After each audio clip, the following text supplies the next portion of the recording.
जय हिंद दोस्तों, मैं मनीष मिश्रा स्वागत करता हूं आपके अपने यूट्यूब चैनल फ्यूचर कूल में। प्यारे छात्र, सबसे पहले ये चेहरा अर्थात मैं आपके लिए बिल्कुल नया हूं, तो सबसे पहले मैं आपको अपने बारे में बता दूं, फिर क्लासेस शुरू करते हैं। प्यारे छात्र, मेरा नाम मनीष कुमार मिश्रा है और मैं सीआईएसएफ अर्थात सेंट्रल इंडस्ट्रियल सिक्योरिटी फोर्स में 8 वर्ष की नौकरी करके रिजाइन कर दिया और पिछले 10 वर्ष से कंपटीशन क्लासेस पढ़ा रहा हूँ। मुझे रीजनिंग पढ़ाने का पिछले 10 वर्ष का अनुभव है। मैंने ऑनलाइन और ऑफलाइन दोनों काम किए हैं और आज से मैं मैम के चैनल पे क्लास ले रहा हूँ और मैं इस बात का विश्वास दिला रहा हूँ कि मैं रीजनिंग का कोई भी कंटेंट आपको प्रोवाइड कराऊंगा, वो दुनिया के सभी कंटेंट से सबसे बेहतरीन होगा। आप मेरे कंटेंट का दुनिया के किसी कंटेंट से कंपेयर कर लीजिएगा।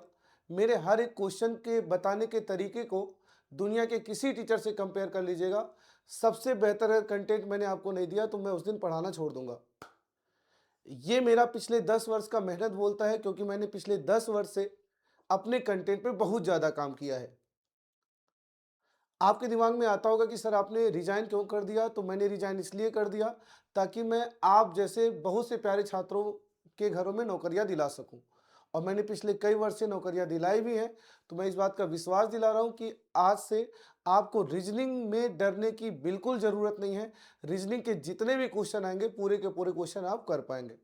हर क्वेश्चन को मैं एक बेहतरीन तरीके से सॉल्व कराऊंगा और मैं फिर कहना चाहूँगा कि आप मेरे कंटेंट का दुनिया के किसी कंटेंट से कंपेयर कर लीजिएगा, आपको मैं सबसे बेहतरीन प्रोवाइड कराने वाला हूँ।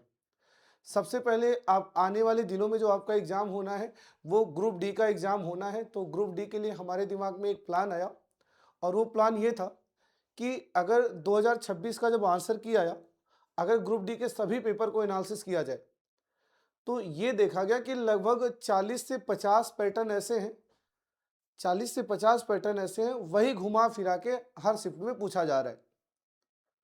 केवल डाटा बदल बदल रहा है, पैटर्न तो बदल नहीं रहा। मतलब 40 से 85 क्वेश्चन पैटर्न है, या ऐसे कर लीजिए 40 से 85 पैटर्न है जो ग्रुप डी के सारे एग्जाम में पूछे गए। डाटा बदल बदल के वही पैटर्न हर शिफ्ट में रखा गया। तो मेरे दिमाग में ये आया कि ये जो 2026 में ग्रुप डी की आंसर की आई है, इसके टॉप 50 क्वेश्चंस आपको करा दिए जाएं। आपको एक आइडिया लग जाएगा कि क्वेश्चन कैसे पूछे गए, आखिर वो कौन से 40 से 50 पैटर्न है जो एग्जाम में पूछे जा रहे हैं। अगर ये 40 से 50 पैटर्न हम लगा लेते हैं तो निश्चित रूप से इसका बहुत फायदा होने वाला है। हम रेलवे का कोई भी एग्जाम देने जाएंगे तो वहां भी ये पैटर्न सुना सुना सा, देखा देखा सा लगाया हुआ लगेगा, तो हम एग्जाम में जल्दी कर पाएंगे और हमें ये भी पता चल जाएगा कि कैसे क्वेश्चन आ रहे हैं। तो शुरू करें, बिल्कुल आराम से शुरू करेंगे और निश्चित रूप से आपको बहुत ज़्यादा मज़ा आने वाला है। आइए शुरू करते हैं। जितने भी क्वेश्चन मैंने यहाँ उठाए हैं सब ग्रुप डी 2026 के उठाए हैं जो आंसर किया है। हर क्वेश्चन के सामने एग्जाम का डेट और एग्जाम का नाम लिखा हुआ है, जैसे आप देख पा रहे होंगे। हर क्वेश्चंस के आगे वो लिखा गया है। जैसे यही क्वेश्चन देख लीजिए, आरआरबी ग्रुप डी में 4 फरवरी 2026 को पूछा गया था। ऐसे जो भी 50 क्वेश्चन मैं आपको कराने वाला हूँ, हर क्वेश्चंस के सामने वो कब आया था और किस एग्जाम में आया था, ये सारी बातें लिखी हुई हैं। आइए शुरू करते हैं। प्यारे छात्र, सबसे पहले आपके सामने पहला क्वेश्चन आ गया है और आप रेलवे का कोई भी एग्जाम देख लीजिए, वो एनटीपीसी देख लीजिए, एएलपी देख लीजिए, आरपीएफ देख लीजिए, जेई का देख लीजिए, ग्रुप डी देख लीजिए, हर शिफ्ट में ये क्वेश्चन पूछा ही जाता है। तो आने वाले ग्रुप डी के या एनटीपीसी के एग्जाम में निश्चित रूप से इस तरह का एक क्वेश्चन देखने के लिए जरूर मिलेगा। किसी किसी शिफ्ट में दो दो क्वेश्चन पूछे गए हैं और मैं निश्चित रूप से ये विश्वास दिलाता हूं आप इसको 1 सेकंड में फोड़ देंगे। आइए पढ़ते हैं। सबसे पहले क्वेश्चन क्या है, in the following options each group of letter is related to the next group according to a certain logic, choose the option that follow the same logic. क्या कह रहा है, ये जो नीचे शब्द दिया गया है वो अपने अगले शब्द से किसी लॉजिकल पैटर्न से कवर हो रहा है, बीच वाला शब्द अपने अगले वाले शब्द से किसी लॉजिकल पैटर्न से कवर हो रहा है। वो हमें पहचानना है कि ये किस लॉजिक से आगे एक दूसरे से कवर हो रहा है। उस लॉजिक को पहचान के हमें उस विकल्प का चयन करना होगा जो बिल्कुल उसी पैटर्न को फॉलो करता होगा। विद्यार्थी की सबसे बड़ी गलती, लगते हैं संक को नंबर डालने, फिर उसके ही एलिमेंट एस ए एन के यहाँ घूम रहे हैं, इसे नंबर डालने, फिर एस ए एन के ही एलिमेंट यहाँ घूम रहे हैं, उसे भी नंबर डालने, और वो नंबर डालने में बहुत ज़्यादा टाइम वेस्ट कर देते हैं। कुछ बच्चे क्या करते हैं, पूरा चेंज इन पेयर का देखते हैं, फिर पूरा चेंज इन पेयर का देखते हैं, और फिर ऐसे ऐसे बारी बारी से हर विकल्प में ऐसे चेंज देखते हैं और वो फिर बर्बाद हो जाते हैं। मैं आपको इतना बेहतरीन अप्रोच बताने जा रहा हूं, इतना बेहतरीन अप्रोच बताने जा रहा हूं, आप निश्चित रूप से 1 से 2 सेकंड में इस क्वेश्चन को फोड़ देंगे। जब तक आपका पड़ोसी इस क्वेश्चन पे नंबर डाल रहा होगा तब तक आप उड़ा चुके होंगे। आइए बताते हैं कैसे। सबसे पहले आप यस उठाइए। यस उठाने का मतलब आप पहला वाला उठाइए। तो पहला वाला अगर आप उठाते हैं तो आप ये देखेंगे ये आगे दूसरे पे है और चौथे पे है। देखिए यस मतलब पहला वाला, अगर मैं पहला वाला उठाता हूं तो आगे ये दूसरे नंबर पे है और इधर ये चौथे नंबर पे है। कंफर्म कर लीजिए, पहला वाला के देख लीजिए आगे दूसरे पे है और चौथे पे है। तो आइए ऑप्शन एलिमिनेट करते हैं, किस विकल्प में पहला वाला दूसरे और चौथे पे नहीं है। पहला वाला यस दूसरे पे है चौथे पे है, बहुत अच्छा। पहला वाला एफ दूसरे पे है चौथे पे है, बहुत अच्छा। पहला वाला डी दूसरे पे नहीं है तो चौथे पे रह के भी क्या करेगा। पहला वाला जेड दूसरे पे है चौथे पे है, कोई बात नहीं। एक एलिमेंट और उठा लेते हैं। अब आइए ए उठा लेते हैं, अर्थात अर्थात दूसरा वाला उठा लेते हैं। तो दूसरे वाले को अगर मैं देखूं तो ये तीसरे पे है, तीसरे पे है। कंफर्म कर लेते हैं, क्या ये दूसरा वाला डब्लू तीसरे पे है? सर नहीं है। क्या दूसरा वाला आई तीसरे तीसरे पे है? हाँ बिल्कुल है। क्या दूसरा वाला ओ तीसरे और तीसरे पे है? सर दूसरा वाला ओ यहाँ तो तीसरे पे है लेकिन यहाँ तीसरे पे नहीं है, ये भी काट दीजिए और ऑप्शन नंबर बी सही हो जाएगा। प्यारे छात्र, मतलब ये मान के चलिए कि इस पैटर्न से कुछ अलग ही लगाव हो गया है रेलवे को। और ये भी छोड़िए, रेलवे को अभी यूपीएसआई ने कॉपी कर लिया था। अभी जो कल 14 मार्च को पहली शिफ्ट हुई थी, हर शिफ्ट में 2 क्वेश्चन उठा के पटक दिए थे। तो निश्चित रूप से ये क्वेश्चन जरूर आएगा और इसको मैंने आपको फोड़ने का तरीका बता दिया कि आप पहला एलिमेंट उठाइए, उसे फॉलो करिए उसके पोजीशन को। एक ऑप्शन होगा वही पोजीशन फॉलो करता होगा। इन केस 4 विकल्प में 3 विकल्प एलिमिनेट ना हो पाए तो एक एलिमेंट और उठा लीजिए, उसके पोजीशन चेंज के अकॉर्डिंग बचे हुए ऑप्शन को एलिमिनेट कर दीजिए। क्लियर है? बहुत बढ़िया। इस क्वेश्चन के बारे में विचार करें, सेम वही क्वेश्चन है, ये भी ग्रुप डी 4 फरवरी 2026 को पूछा गया था। जल्दी से बताएंगे सभी प्यारे छात्र आंसर क्या आएगा।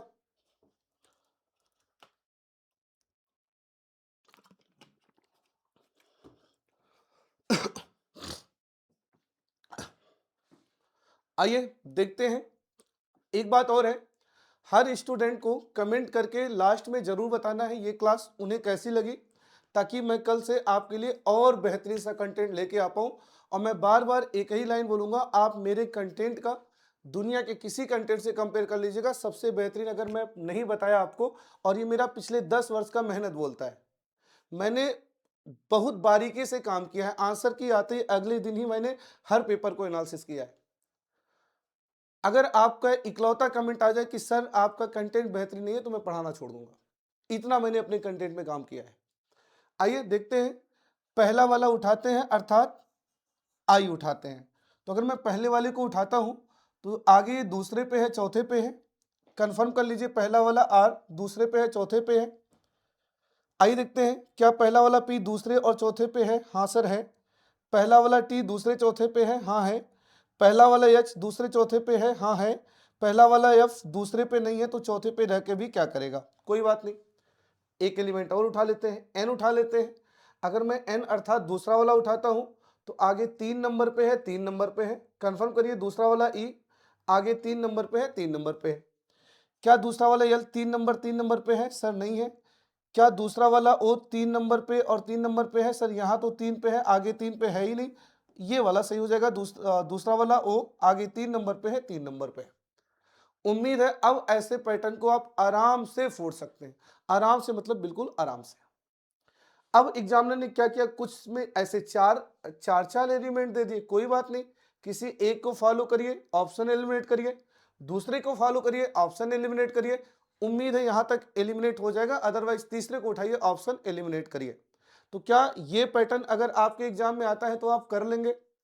जहां बैठे रहते हैं वहां से बोला जाता है यस सर कर लेंगे सर, बोला जाता है ऐसे, मतलब ये ऑफलाइन वाली फीलिंग आनी चाहिए। ऐसे लगना चाहिए जैसे मनीष सर आपके सामने है और आप मेरे सामने, मैंने आपसे पूछा आपने बोला यस सर। कभी इस तरह पढ़ के देखिएगा, yes sir no sir yes sir no sir, निश्चित रूप से आपको एक अलग एनर्जी आएगा और एक अलग ही उत्साह आएगा हर क्वेश्चन को करने के लिए। तो उम्मीद है ऐसे पैटर्न के क्वेश्चन अब कर ले जाएंगे।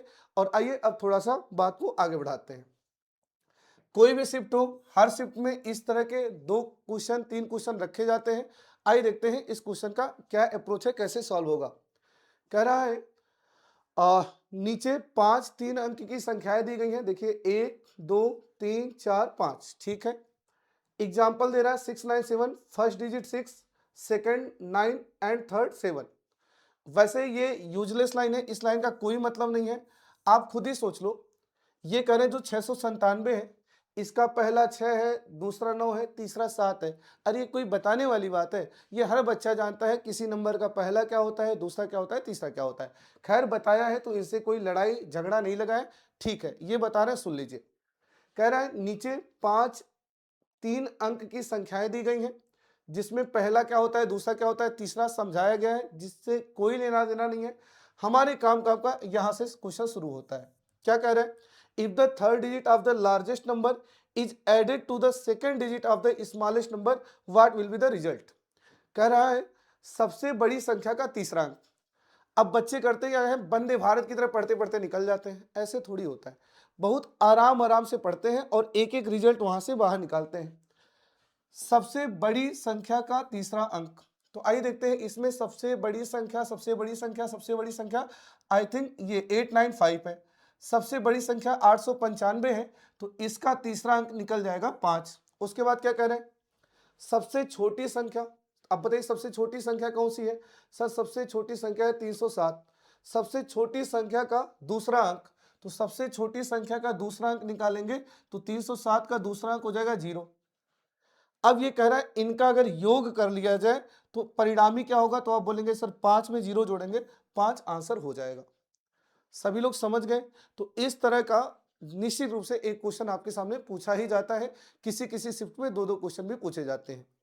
एक बात आपको और समझनी होगी, मैं बोलूं सबसे बड़ी संख्या कौन सी है, तो आप बोलेंगे सर ये 895 है। ये जो सबसे बड़ी संख्या है यही पहली सबसे बड़ी संख्या है। जो सबसे बड़ी है वो पहली सबसे बड़ी है। तो मैं बोलूं दूसरी बड़ी कौन सी है, तो आप बोलेंगे सर दूसरी बड़ी हो जाएगी 742। अच्छा मैं बोलूं सबसे छोटी कौन सी है, तो आप बोलेंगे सर सबसे छोटी है 307। और ये जो सबसे छोटी 307 है ये पहली सबसे छोटी है। तो दूसरी सबसे छोटी कौन होगी? सर दूसरी सबसे छोटी 307 से थोड़ी सी बड़ी 469। तो कभी कभी इस तरह नहीं पूछता है सबसे बड़ी सबसे छोटी, कभी कभी ऐसे पूछता है दूसरी बड़ी दूसरी छोटी, इस तरह, या तीसरी बड़ी तीसरी छोटी, इस तरह। देखिए देखिए क्या कर रहा है, if the second digit of the largest number, ठीक है, is added to the third digit of the second smallest number. देखिए सेकेंड स्मॉलेस्ट नंबर मतलब दूसरा छोटा, दूसरा छोटा, दूसरा छोटा संख्या का तीसरा अंक। इसका आंसर करिए एक बार, सोचिए आप लोग जल्दी से, जल्दी से सभी प्यारे छात्र सोचेंगे, बताएंगे आंसर क्या आएगा।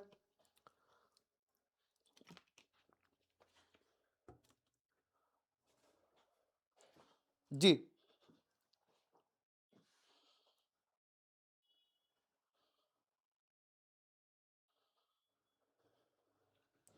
चलिए आइए देखते हैं।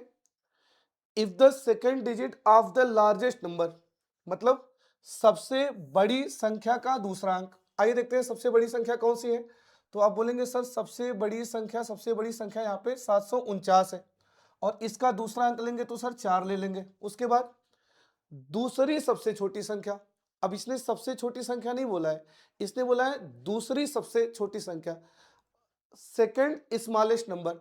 तो पहले मुझे एक बात बताइए सबसे छोटी संख्या कौन सी है, तो आप बोलेंगे सर सबसे छोटी संख्या है 154। ये सबसे छोटी है अर्थात ये पहली छोटी है। तो दूसरी छोटी कौन सी है, तो दूसरी छोटी है इससे बड़ी 428, 428। तो दूसरी सबसे छोटी संख्या का तीसरा अंक, तो इसका तीसरा अंक कितना हो जाएगा, ये 8। तो कह रहा है इन दोनों को अगर जोड़ा जाए तो परिणामी क्या होगा, तो 4 और 8 कितना हो जाएगा, 12। बी विकल्प सही हो जाएगा। उम्मीद है अगर इस तरह के क्वेश्चन आपके शिफ्ट में आते हैं और निश्चित रूप से आने तय हैं तो आप इसको भी कर पाएंगे। क्लियर है? चलिए अब आइए थोड़ा सा बात को और आगे बढ़ाते हैं, धीरे धीरे बात को बढ़ाते रहेंगे। और प्यारे छात्र सभी लोग ध्यान से सुनिए, इस बात को खूब अच्छे से आप समझ लीजिए जो मैं समझाने जा रहा हूं, क्योंकि यहां से क्वेश्चन निश्चित रूप से आता है। बच्चे गलती करते हैं, अगर हमें ABCD का कोई भी टॉपिक फोड़ना है तो हमें हर अल्फाबेट का रैंक याद होना चाहिए। और जब मैं आपका रेगुलर वो क्लास लूंगा, सिलेबस क्लास लूंगा, तो मैं जुबान दे रहा हूं कि उसके बनावट से ही रैंक याद करवा दूंगा।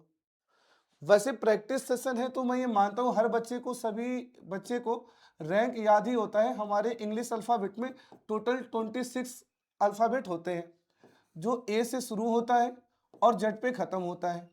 मैं बोलूँ ए का रैंक कितना होता है तो आप बोलेंगे सर ए का रैंक 1 होता है। लेकिन प्यारे छात्र, आजकल का एग्ज़ाम जो है रैंक पे काम ही नहीं करता। आजकल का एग्ज़ाम साइक्लिक रैंक पे काम करता है। अब आप सोच रहे होंगे ये सर साइक्लिक रैंक क्या है? मैं बताता हूँ। हमारे वर्णमाला में कितने अक्षर हैं सर? ए से जेड 26 है। तो मैं बोलूँ अगर एक साइकिल के बाद देखो तो रैंक क्या बनेगी? तो आप बोलेंगे सर साइकिल 26 के बाद ये वापस से 27वां बनता है। मैं बोलूँ बी का रैंक 2 है, बी का रैंक 2 है। साइक्लिक क्या होगा? आप बोलेंगे सर 26 के बाद ये 2 उसमें और लेने पड़ेंगे, 26 2 28। तो सर साइक्लिक रैंक 28 हो जाएगा। यानी साइक्लिक रैंक 26 के साइकिल में उतना ही जोड़ के प्राप्त होता है। मैं बोलूँ सी का रैंक 3 है, साइक्लिक क्या होगा? आप बोलेंगे सर 26 में 3 जोड़ दीजिए 29। मैं बोलूँ एच का रैंक 8 है, साइक्लिक क्या होगा? आप बोलेंगे सर वही बात है, 26 में 8 जोड़ दीजिए 34 34। अब सबसे बड़ा प्रश्न है सर ये साइक्लिक रैंक यूज कहाँ करना है? तो साइक्लिक रैंक प्यारे छात्र यूज वहां करना है जहां पे गैप ज्यादा हो जाता हो। आप समझदार हो, जरा सोच के देखिए, सोच के देखिए। 26 अक्षरों का तो छोटा सा चक्र है। क्या इस 26 अक्षर के छोटे से चक्र में 20 22 23 24 25 18 19 इतना इतना जोड़ेगा? नहीं सर, इतना इतना तो नहीं जोड़ना चाहिए। जब 26 अक्षर का छोटा सा चक्र है और इसी में अगर एलिमेंट में लगे 17 18 19 20 22 24 जोड़ने, फिर तो हालत खराब हो जाएगा। तो जहां पे आपको गैप ज्यादा दिखेगा, जहां पे गैप ज्यादा दिखेगा वहां पे आपको साइक्लिक रखना है। जहां पे गैप ज्यादा दिखेगा वहीं पे आपको साइक्लिक रखना है। अब आइए देखते हैं कैसे इस क्वेश्चन को सॉल्व करते हैं। आप जानते हैं जब भी इंग्लिश अल्फाबेट का कैपिटल लेटर का सीरीज हो तो आप पहले पहले पहले को कनेक्ट करके पहला आंसर निकाल देंगे, दूसरा दूसरा कनेक्ट करके दूसरा निकाल देंगे, तीसरा तीसरा कनेक्ट करके तीसरा निकाल देंगे। अगर मैं बात करूं पहला पहला कनेक्ट करने की, तो इसका रैंक 25 है, इसका रैंक 8 है। तो अगर मैं 25 से 8 जाता हूं तो कहीं ना कहीं मैं बोलूंगा 17 घटा दिया। और मैं बार बार कह रहा हूं इतना ज्यादा नहीं घटाता, इतना ज्यादा नहीं घटाता है। तो एक काम करते हैं, एच का रैंक 8 ना लेके साइक्लिक 26 और 8 34 ले लेते हैं। तो अब मैं बोलूं ये 25 है, ये 34 है, कितना बढ़ा? अब बोलेंगे सर प्लस का 9 हुआ।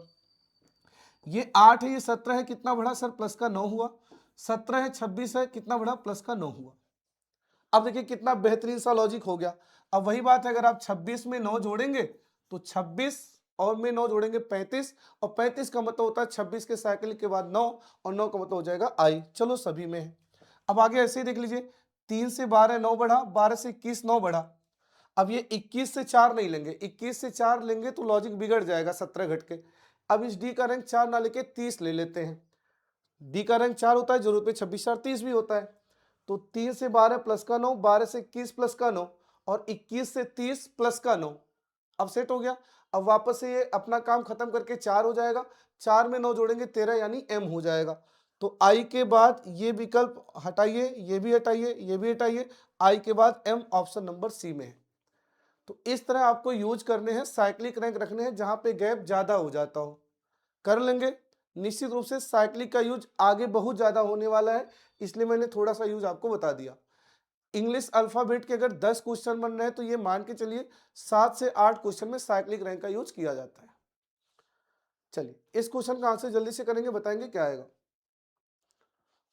सभी लोग सोचिए जल्दी से, ऑप्शन एलिमिनेशन में से।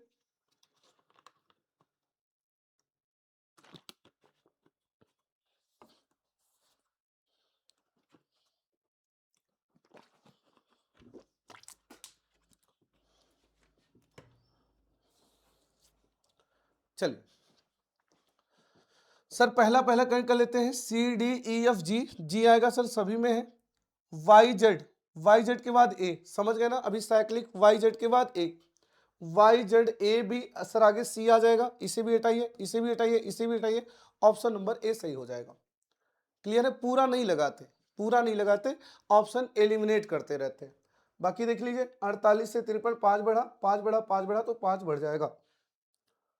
हाँ निश्चित रूप से ब्लड रिलेशन का ये कोडेड वाला क्वेश्चन निश्चित रूप से आएगा, और मैं इस बात का विश्वास दिला रहा हूं, ब्लड रिलेशन ये सर आपको 1 सेकंड में फोड़ना सिखाएगा, 1 सेकंड में।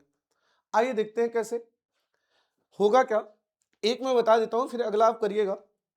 आपको कुछ ब्लड के रिलेशन को कोडेड फॉर्म में समझाया जाएगा। जैसे a plus B means a is the sum of b, यानी अगर दो एलिमेंट के बीच में प्लस है तो पहला वाला दूसरे वाले का सन है। अगर दो एलिमेंट के बीच में माइनस है तो पहला वाला दूसरे वाले का ब्रदर है। देखिए a is the brother of b। अगर दो एलिमेंट के बीच में मल्टीप्लाई है तो a is the wife of b, मतलब पहला वाला दूसरे वाले की पत्नी है। और दो एलिमेंट के बीच में अगर एंड है तो पहला वाला दूसरे वाले का पिता है। समझ गए होंगे। प्लस ये कहता है पहला वाला दूसरे वाले का बेटा है। माइनस कहता है पहला वाला दूसरे वाले का भाई है। मल्टीप्लाई कहता है पहला वाला दूसरे वाले की पत्नी है। एंड कहता है पहला वाला दूसरे वाले का पापा है। अब आपको बताना है के और वी में रिलेशन। के और वी में रिलेशन, प्यारे छात्र ध्यान से सुनिए, बड़ा ही गजब का ट्रिक बताने जा रहे हैं। अगर समझ में आ जाएगा तो एकदम लाइक कर दीजिएगा, बढ़िया वाला। जिन दो एलिमेंट में रिलेशन बताना हो, सपोज के और वी में रिलेशन बताना है, तो आप इन दो एलिमेंट में ट्रेवल करेंगे राइट टू लेफ्ट। तो के और वी में अगर रिलेशन बनाना है तो हम के और वी में ट्रेवल करेंगे राइट टू लेफ्ट। तो वी से जेड आइए, वी से आर आइए, आर से टी आइए और टी से के आइए। मैंने क्या बोला, जिन दो एलिमेंट में रिलेशन बताता है उन दो एलिमेंट के बीच ट्रेवल होगा, वो भी दाएं से बाईं और राइट टू लेफ्ट ओर। तो के और वी में अगर हमें रिलेशन बताना है तो मैं वी से के की ओर आगे जाऊंगा। आइए चलते हैं। एंड क्या कहता है सर, एंड कहता है पापा, तो ये इसका हो गया पापा, ठीक है पापा हो गया। प्लस क्या कहता है पुत्र, तो पापा का पुत्र हो जाएगा भाई, भाई हो गया। मल्टीप्लाई क्या कहता है पत्नी, तो भाई की पत्नी, भाई की पत्नी भाभी, भाई की पत्नी भाभी। और माइनस का मतलब भाई, तो भाभी का भाई, तो ये हो गया के भाभी का भाई, के भाभी का भाई। दुनिया में हर रिलेशन को पद नहीं दिया जाता है, कुछ रिलेशन में ऐसे ही बोला जाता है हाँ ये मेरे भाभी के भाई हैं। तो आइए देखते हैं भाभी के भाई कहाँ है। भाभी मतलब भाई की पत्नी होता है। भाई की पत्नी का पिता ये नहीं, पुत्र नहीं, पति नहीं, भाई की पत्नी मतलब भाभी का भाई, डी विकल्प सही हो जाएगा। देखिए कितना आसान था सॉल्व करना, राइट टू लेफ्ट आना है, उड़ा देना है। देखिए एंड क्या कहता है, एंड का मतलब पापा, ये पापा हो गया। प्लस का मतलब पुत्र, पापा का पुत्र भाई, गुने का मतलब पत्नी, भाई की पत्नी भाभी, और माइनस का मतलब भाई, भाभी का भाई, भाभी का भाई, भाभी का भाई, यानी भाई की पत्नी का भाई। खत्म। चलिए जल्दी से उड़ाएंगे। यहाँ भी आपको के और वी में रिलेशन बताना है। अब के और वी में रिलेशन बताना है तो आप राइट टू लेफ्ट जल्दी आइए और बताइए आंसर क्या आएगा। सभी लोग सोचिए जल्दी से आंसर क्या आएगा।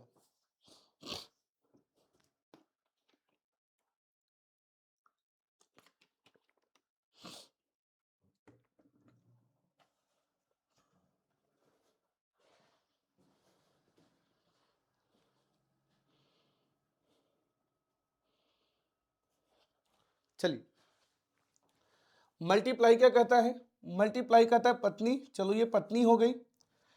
एंड कहता है पिता, पत्नी का पिता, अरे बताइए पत्नी का पिता, ससुर, अरे बोलिए ससुर हो गया, फादर इन लॉ ससुर हो गया। और प्लस का मतलब पुत्र, और ससुर का जो पुत्र होगा वो साला होगा, बोलिए ससुर का पुत्र होगा साला। और माइनस का मतलब भाई, और साला का भाई भी साला ही लगेगा, तो के वी का साला लगेगा, के वी का साला लगेगा, साला, साला है, साला है पत्नी का भाई, पत्नी का भाई जिसे आप साला कहते हैं, ब्रदर इन लॉ कहते हैं। अच्छा कुछ बच्चों का कंफ्यूजन ये होता है सर इसमें के का रिलेशन बताना है या वी का बताना है। तो प्यारे छात्र जिसके साथ से लगा होता है, जिसके साथ से लगा होता है उसका रिलेशन नहीं बताते। इसका इंग्लिश वर्जन बोलेगा how is K related to we, या इंग्लिश वर्जन वाले जिसके साथ टू लगा होता है उसका रिलेशन नहीं बताते, अगले का बताते हैं। तो के का वी से, तो वी का नहीं बताएंगे, वी के साथ से लगा है वी का नहीं बताएंगे, के का बताएंगे। How is K related to V, to V, तो टू वी का नहीं बताएंगे, के का बताएंगे। क्लियर है। तो क्या लगेगा, वो साला ही लगेगा, मतलब पत्नी का भाई ही लगेगा। बहुत बढ़िया। चलिए हाँ ये क्वेश्चन जरूर आएगा, और ये थोड़ा सा ऑब्जर्वेशन बेस्ड होता है, थोड़ा सा ये देखा जाता है बच्चा समझदार कितना है, बच्चे का जो है कंसंट्रेशन पावर कितना है। आपको इस तरह कुछ सीरीज दी जाती है। देखिए क्या करें, how many even numbers are there, यहाँ पे कितनी सम संख्याएं हैं, each of which immediate preceded by an odd number, जिसके पहले एक ऑड नंबर हो, and immediately follow by an even number, जिसके बाद में एक सम नंबर हो। तो बच्चे गलती क्या करते हैं, बहुत ज़्यादा नियम बनाने लगते हैं, तो आप नियम मत बनाया करिए। हम आपको एक सलाह दे रहे हैं, जिसमें आप 100% श्योरिटी रहेगा, कभी क्वेश्चन गलत नहीं होगा। देखिए क्या करें, कितनी सम संख्या है, इसका मतलब हो गया आपको हर एक सम पे रुक जाना चाहिए। कितनी सम संख्या है, इसका मतलब आपको हर सम पे रुकना चाहिए, हर सम पे रुक रुक के देखना चाहिए। ऐसी कितनी सम है, मतलब हर सम पे रुकना है जिनके ठीक पहले विषम है, जिनके ठीक पहले क्या है, विषम है, जिनके ठीक पहले विषम है और ठीक बाद में सम है, ठीक बाद में सम है। तो ये तो बच्चों वाला पैटर्न है, हर बच्चा इसको कर सकता है। अच्छा, कुछ बच्चे लगते हैं विषम सम सम इस तरह लगातार ढूंढे, नहीं। अभी मान लेते हैं कभी कभी अगर ये सम सम सम होता तो बच्चे सम सम सम के चक्कर में पेयर बनाने लगते हैं, कभी कभी इसके इंड से भी एक सम सम सम बन रहा होता है, जो आगे हम डिस्कशन करेंगे। तो हमारी तरफ से एडवाइस ये है कि जो बोले ऐसा कितना ये है, तो उतना पे वो रुक के देखा करिए। ऐसे कितने सम है, मतलब हर सम पे मैं रुकूंगा जिनके ठीक पहले भी सम है और ठीक बाद में सम है। आइए देखते हैं, हर सम पे रुक के चेक करते हैं। दिमाग बैठाइए, हर सम पे रुकना है और जिसके पहले विषम है और जिसके बाद में सम है उसे उठा लेना है। ये सम नहीं चलेगा, ये सम के पहले विषम है नहीं, और ये सम के पहले विषम नहीं है, ये इस सम के पहले विषम तो है लेकिन बाद में सम है नहीं। ये सम चलेगा क्योंकि इस सम के पहले देखिए विषम है और बाद में सम है, और ये सम नहीं चलेगा और ये सम भी नहीं चलेगा। ये सम चलेगा, पहले विषम है बाद में सम है। ये सम नहीं चलेगा, पहले विषम नहीं है, ये भी नहीं चलेगा। ये सम चलेगा, ये सम चलेगा क्योंकि इसके पहले विषम है और बाद में सम है, और कोई सम ऐसा नहीं है जिसके पहले विषम और बाद में सम है। तो प्यारे साथ कितना आंसर हो जाएगा, 3 3 3। बोलिए क्लियर है। तो एक तो 2 हो गया जिसके पहले विषम है बाद में सम है, एक 8 हो गया जिसके पहले विषम बाद में सम है, और एक 4 हो गया जिसके पहले विषम और बाद में सम है। कर लेंगे। और बाकी जो सम है, जैसे ये देख लीजिए, इसके पहले, अच्छा ये भी चल जाएगा, सॉरी ये भी ध्यान देखिए, ध्यान से नहीं देखा, ये भी जो 2 भी चल जाएगा। पहले सम है और बाद में विषम है, ये नहीं चलेगा।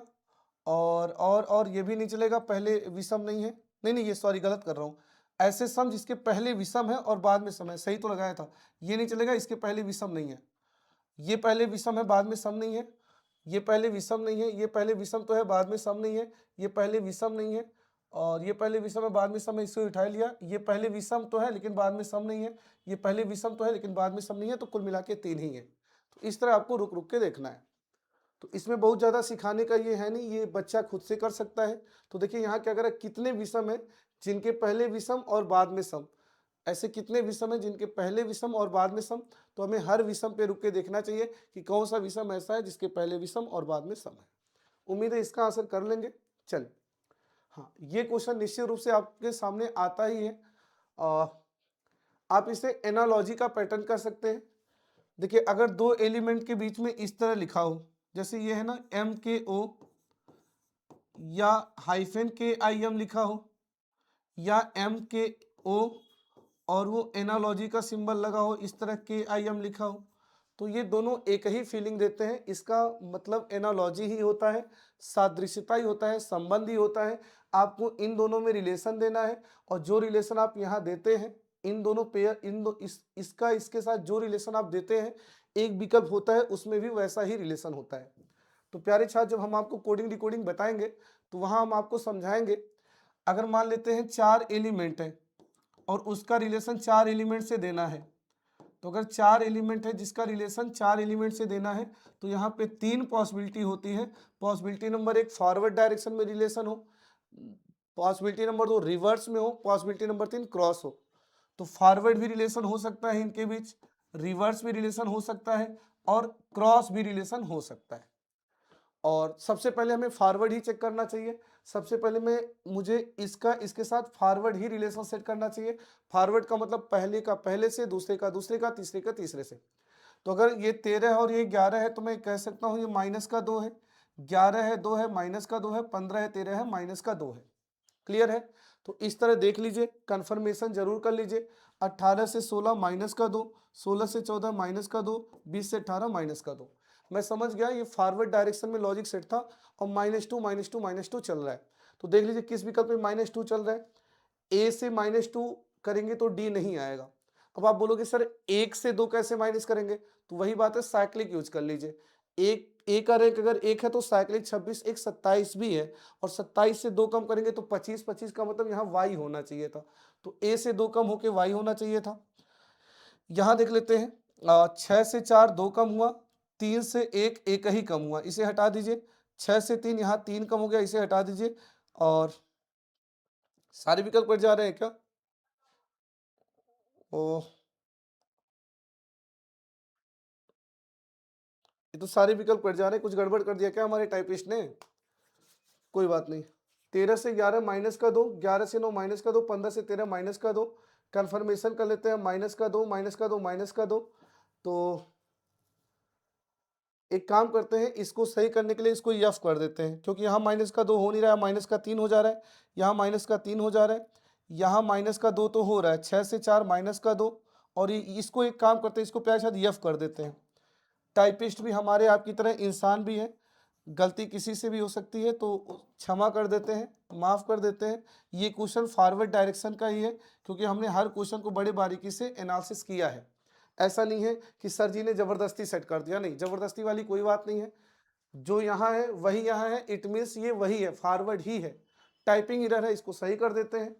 तो अगर इसे यफ कर देता हूँ तो 6 से 4 माइनस का 2, 4 से 2 माइनस का 2, 8 से 6 माइनस का 2। तो उम्मीद है इस तरह के क्वेश्चन आप आराम से कर पाएंगे। फॉरवर्ड डायरेक्शन में ही सबसे पहले आपको चेक करना है। बोलिए क्लियर है? चलिए, इसी तरह का सेम क्वेश्चन है, अगर आप देखेंगे तो 4 से 6 प्लस का 2, 8 से 11 प्लस का 3, 12 से 14 प्लस का 2, यानी प्लस का 2 प्लस का 3 प्लस का 2। कन्फर्मेशन कर लीजिए। 17 से 19 प्लस का 2, 10 से 13 प्लस का 3, 13 से 15 प्लस का 2। तो एक ऑप्शन होगा जहां पे +2 +3 +2 चल रहा होगा। तो आइए देख लेते हैं किस में चल रहा है। 19 में प्लस का 2 21 होना चाहिए था, 13 में प्लस का 2 वो होना चाहिए था। यहाँ पे देख लेते हैं ये क्या चला था, हाँ ठीक है। 1 में प्लस का 2 करेंगे 3, 23 में प्लस का 3 करेंगे 26, 14 में प्लस का 2 करेंगे 16 पी। तो ये भी ग्रुप डी का ही पेपर है, आप आराम से इसे कर सकते हैं। क्लियर है? चलिए, हाँ, इस तरह का एक क्वेश्चन जरूर आपके एग्जाम में आएगा। आपको एक सीरीज दी जाती है, ये देखिए मैं आपको जो मैंने आपसे बोला ना, ये ग्रुप डी के जितने भी पेपर हैं, हर पेपर को मैंने ऐसे बारीकी से एक एक क्वेश्चन पेन के नीचे से निकाल लिया, और मैंने बड़े बेहतरीन तरीके से ये रिजल्ट बनाया कि ये 40-45 पैटर्न ही है जो बार बार बार बार बार बार बार बार बार बार घूम रहे हैं। अब यही मान लीजिए क्वेश्चन है, कह रहा है if 2 is added to each odd digit and 3 is subtract from each even digit. तो ये कह रहा है कि जितना इसमें विषम है उसमें 2 जोड़ दीजिए और सम में से 3 घटा दीजिए। अब यही पैटर्न रहेगा, कभी विषम में 2 घटवा देगा, सम में 3 जोड़वा देगा, या 1 बढ़वा देगा, 1 जोड़ घटा देगा, 5 बढ़ा देगा, 5 घटा देगा। तो ये सारी बातें आप आराम से कर सकते हैं। तो ऐसे वाले प्रश्नों में जैसे जैसे बोले वैसे वैसे करते रहना है। देखिए क्या कह रहे हैं, ये जो संख्या है, जो ऑड डिजिट है उसमें 2 जोड़ देना है, जो सम नंबर है। देखिए क्या करें, जो विषम नंबर है उसमें 2 जोड़ देना है, और 3 is subtracted from each even digit, जो विषम नंबर है उसमें से 3 घटा देना है। अब बच्चे क्या करते हैं, बार बार बार बार बार बार एक ही लाइन लगाए, फिर इसको देख रहे हैं, फिर देखें, फिर इसको देख रहे हैं, फिर इसको देख रहे हैं, ऐसे थोड़ी होता है। एक बार पढ़ लिया, विषम में 2 जोड़ना है, सम में 3 घटाना है। तो जब आप इस क्वेश्चन को उतारेंगे तो अपने आप आपका क्या होना चाहिए, जब आप इसको यहाँ पे कन्वर्ट करेंगे तो आपके अंदर इतनी क्षमता होनी चाहिए कि जब आपको विषम दिखेगा तो आप उसमें 2 जोड़ देंगे, और सम दिखेगा तो 3 घटा देंगे। तो आइए देखिए मैं कन्वर्ट करता हूँ, तो ये हो जाएगा 7, ये हो जाएगा 9, ये हो जाएगा 3, ये हो जाएगा 5, ये हो जाएगा 1, ये हो जाएगा 5, और ये हो जाएगा 3। मैंने समझ लिया, आपने समझा मैंने क्या किया।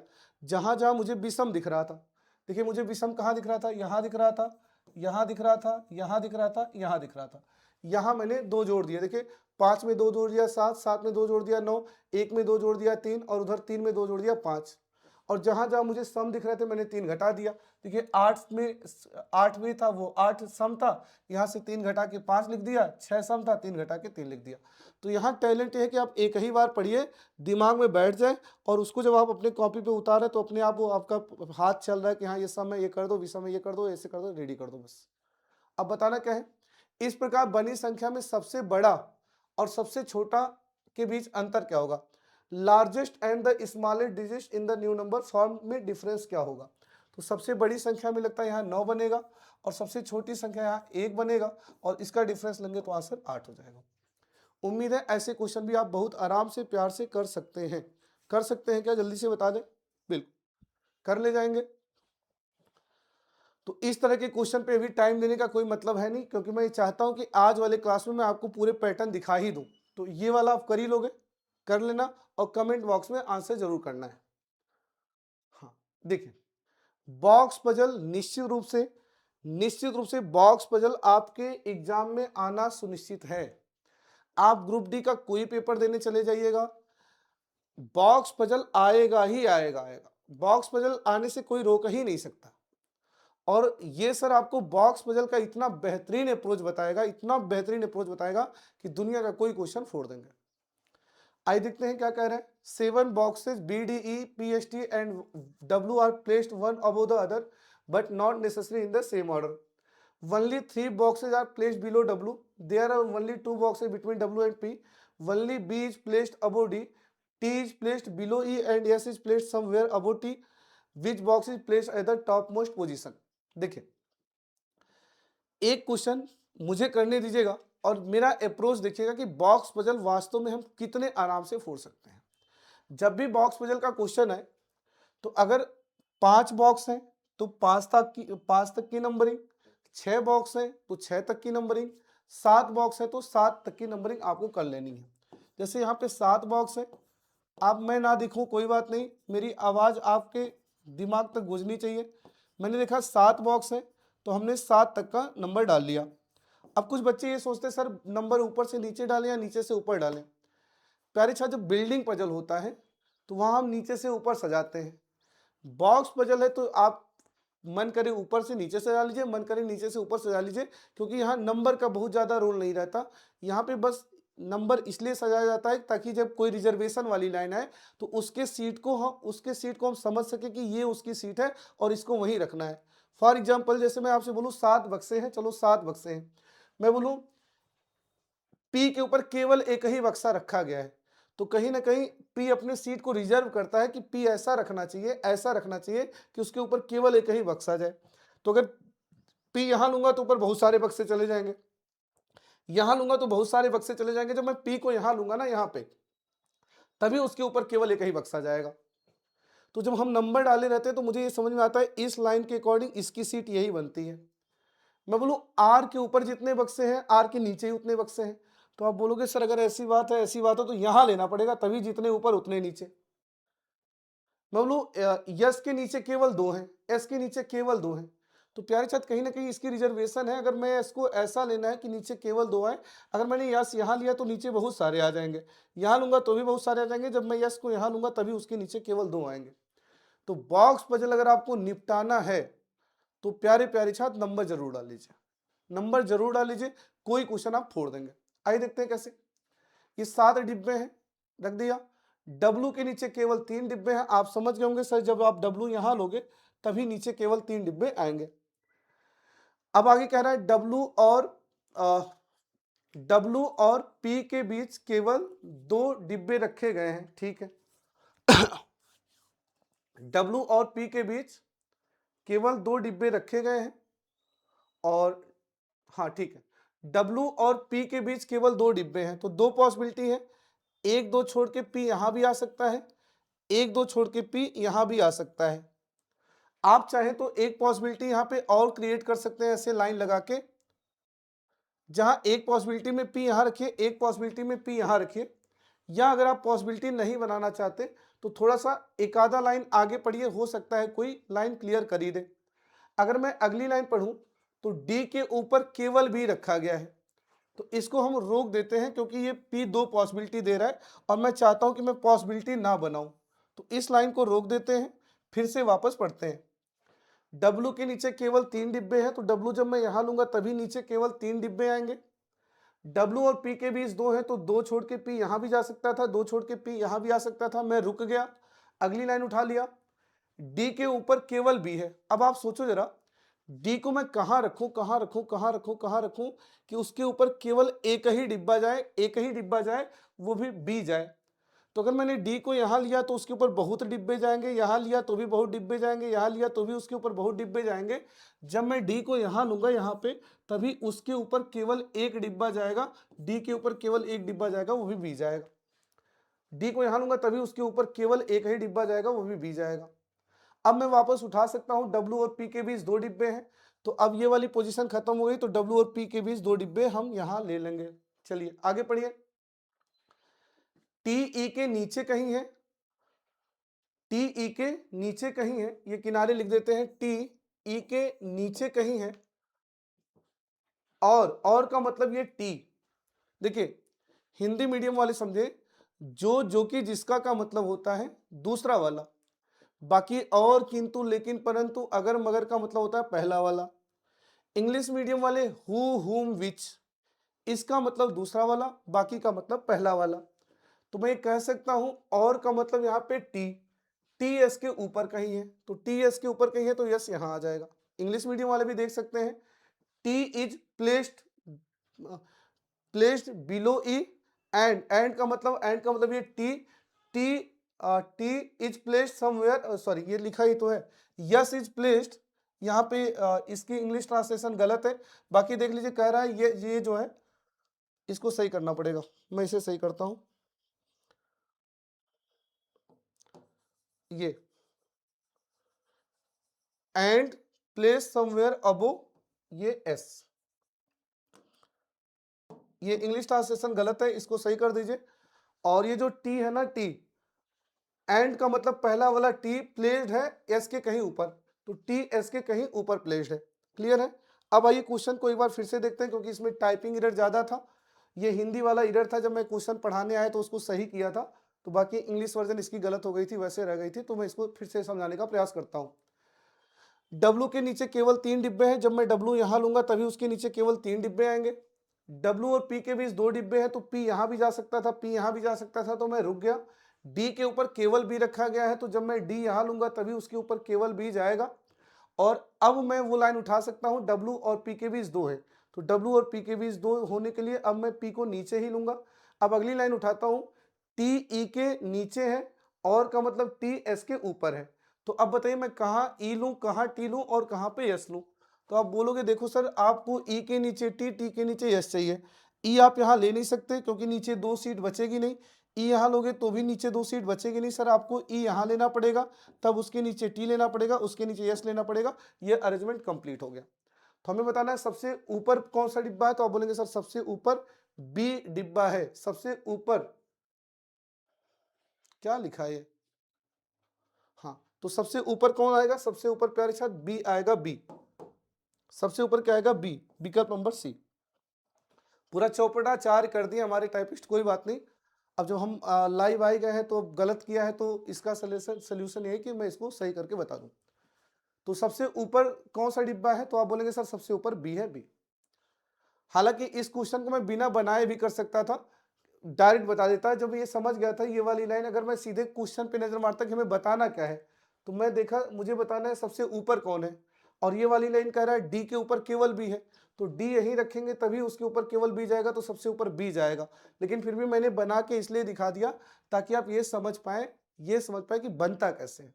सभी लोग समझ गए। चलिए बाकी अगले वाले प्रैक्टिस में मैं ये इंश्योर करूंगा 2 से 3 बार कि वो कुछ गलत टाइप ना किए हो। हाँ, ये क्वेश्चन जरूर आएगा, कंपेयर कोडिंग। बताइए इसका आंसर क्या आएगा, जल्दी से बताएंगे इसका आंसर क्या आएगा।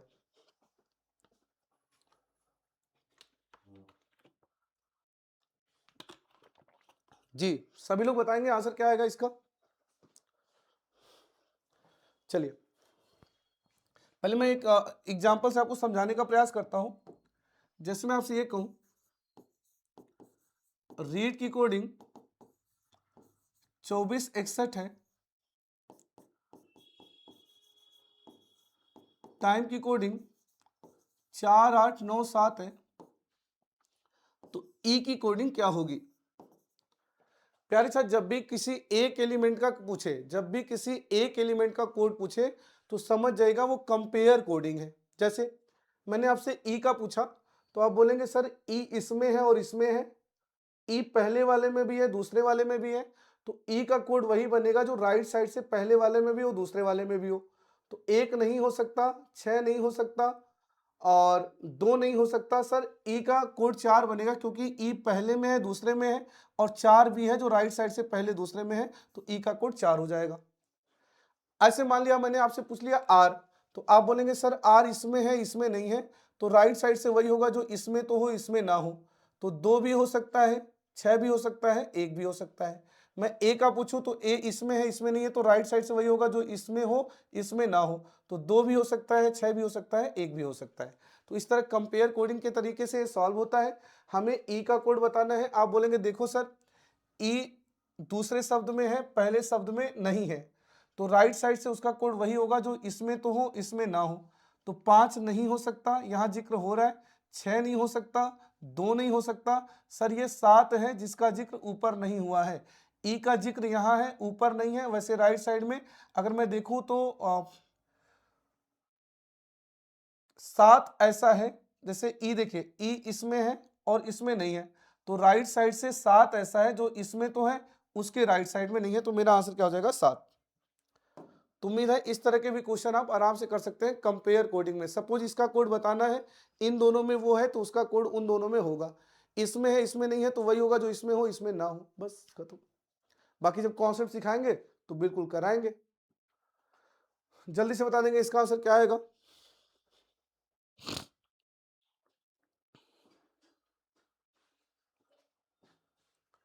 आप इसको भी आराम से उड़ा सकते हैं। आपको टी का कोड बताना है।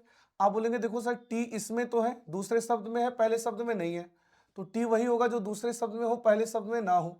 तो टी का कोड 3 नहीं हो सकता, 4 नहीं हो सकता, 7 नहीं हो सकता। सर 9 इसमें है, उसमें नहीं है, तो सर टी का कोड 9 हो जाएगा। हर शिफ्ट में इसके क्वेश्चन रखे ही जाते हैं और आप समझ गए होंगे कैसे सॉल्व करना है।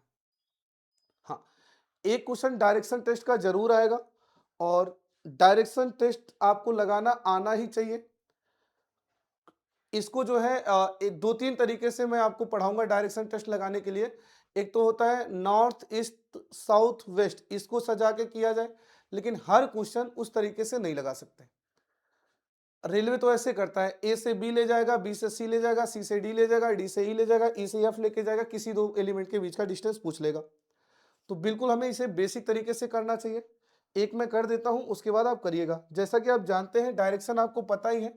हमारा जो इंडिया का मैप है उसमें राइट साइड में ईस्ट है तो हमें दाहिने हाथ पे पूरब लेना है, लेफ्ट साइड में वेस्ट है तो बाईं तरफ पश्चिम लेना है, ऊपर नॉर्थ है तो ऊपर उत्तर लेना है, नीचे साउथ है तो नीचे दक्षिण लेना है। और बाकी दायां और बायां हमें अपना लेना है। मान लो मैं ये बाइक लेके जा रहा हूँ, ये बाइक है तो मेरा दाहिना हाथ इधर पड़ रहा है तो ये दायां है, मेरा बायां हाथ इधर पड़ रहा है तो ये बायां है। तो दायां बायां मुझे अपना खुद का लेना चाहिए। बाकी क्लॉक एंटी क्लॉक बहुत ज्यादा नियम नहीं बनाना चाहिए। आइए शुरू करते हैं। सुनील बिंदु ए से चलना प्रारंभ किया। एक बार इसे छोटा कर देते हैं। और एक तो अब थोड़ा सा डर सा भी लगने लगा है कि कहीं टाइपिस्ट ने यहाँ भी कोई गलती ना की हो, क्योंकि किया होगा, क्योंकि मुझे टाइम कम मिला, बस डायरेक्ट पढ़ाने आ गया। आइए, सुनील बिंदु ए से चलना प्रारंभ किया। ये लीजिए बिंदु ए बना लेते हैं और बिंदु ए से चलना प्रारंभ किया। पश्चिम 57 किलोमीटर गया, ये हो गया पश्चिम, आ गया 57 किलोमीटर। उसके बाद क्या हुआ, फिर बाएं मुड़ा, इधर आने वाला बाएं नीचे लेगा, बाएं मुड़ा 65 किलोमीटर चला, कोई बात नहीं 65 किलोमीटर चला दीजिए। फिर बाएं मुड़ा 67 किलोमीटर गया, तो इधर आने वाला बाएं लेगा, इधर लेगा, 67 किलोमीटर कहाँ जाएगा, ये हो गया 67। अब यहाँ समझदारी ये है, अगर ये 57 है, अगर ये 57 है तो बाएं मुड़ के 67 थोड़ा सा आगे तक जाएगा, 67 थोड़ा आगे तक जाएगा। बाएं मुड़ा और 67 किलोमीटर गया, फिर बाएं मुड़ा 78 गया। अब इधर आने वाला बायां ऊपर लेगा। अब बात है अंधाधुंध 78 नहीं चलना है। अगर ये 65 है तो 78 थोड़ा सा ऊपर तक जाएगा, बाएं मुड़ा और 78 किलोमीटर गया। उसके बाद क्या हुआ, अंत में बाएं मुड़ा 10 किलोमीटर आया, इधर आने वाला बायां इधर लेगा और बाएं मुड़ा 10 किलोमीटर गया। अब दिक्कत ये 10 कहाँ तक जाएगा, अंधाधुंध नहीं चलना है। आप देखिए ये 67 है तो इसके इक्वल पूरा 67 होगा, और अगर ये 57 है तो ये इतना 10 होगा, तो ये बाएं मुड़ के जो 10 आएगा बिल्कुल इसके सिधाई में ही आएगा। तो ये बाएं मुड़ा और 10 किलोमीटर चला और बिंदु पी पर पहुंच गया, बिंदु पी पर पहुंच गया। सही है।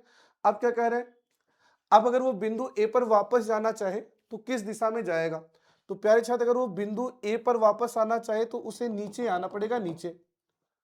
तो अगर नीचे आना पड़ेगा तो नीचे आने का मतलब वो दक्षिण में आ रहा है, अगर नीचे आ रहा है मतलब दक्षिण आ रहा है। तो कह रहा है पी पर पहुंच गया, ए पर वापस जाने के लिए उसे कितनी दूरी और किस दिशा में ड्राइव करना होगा, तो नीचे आना पड़ेगा यानी दक्षिण में आना पड़ेगा। और कितना आना पड़ेगा, ये पूरा 78 है तो ये पैरेलल 78 ही होगा, जिसमें ये 65 है तो ये 13 होगा।